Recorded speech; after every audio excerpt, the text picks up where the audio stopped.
Hello, my name is Fatima Mahabuba and I am serving as the independent IT risk consultant for this project. Today I will be sharing my strategic recommendation for the Nitani Lion International Bank based on a throughout IT risk assessment. This recommendation aims to address the most critical risks, strengthen the bank's operational resilience and ensure regulatory compliance. Here is what we will cover today. First, I will provide a quick overview of the project and its goals. Then we will discuss the top high-risk areas I have identified. For each of these, I will present actionable recommendations for mitigation. After that, I will outline an implementation roadmap to show how these actions can be executed in phases. Finally, I will summarize the key points and suggest the next steps of the bank. The main object of this project was to assess the bank's IT infrastructure, process, and vendor relationships to identify areas that pose significant risk. This assessment includes a review of cybersecurity measures, operational process, and compliance readiness.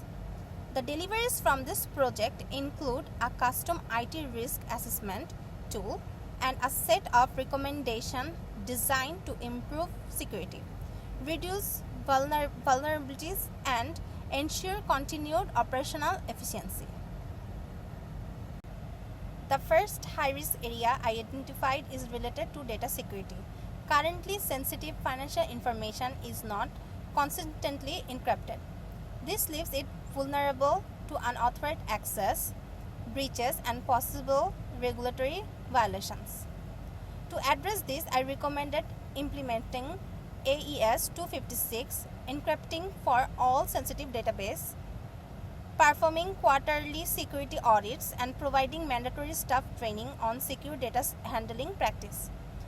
This step will not only protect the bank's information but also reinforce customer trust. The second risk involves the bank's disaster recovery plans. It has not been updated or tested in over 18 months, which could lead to significant downtime and data loss in the event of system failure or cyber attack. My recommendation is to update the plan to reflect current systems, conduct semi-annual disaster recovery drill, and maintain automated offsite backups. This ensured the bank can recover quickly and continue operations without major disruptions.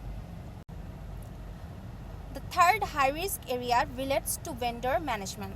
Currently, there are no strong accountability measures in place for third-party providers. This creates potential vulnerabilities and delays.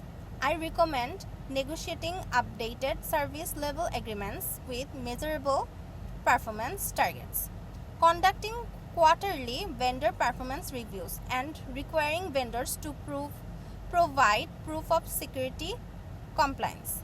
This will ensure that vendors align with the banker's standards and support overall operational stability.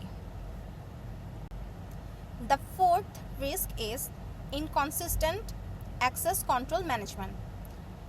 User permissions are not reviewed regularly, which increases the risk of insider threats and accidental data exposure.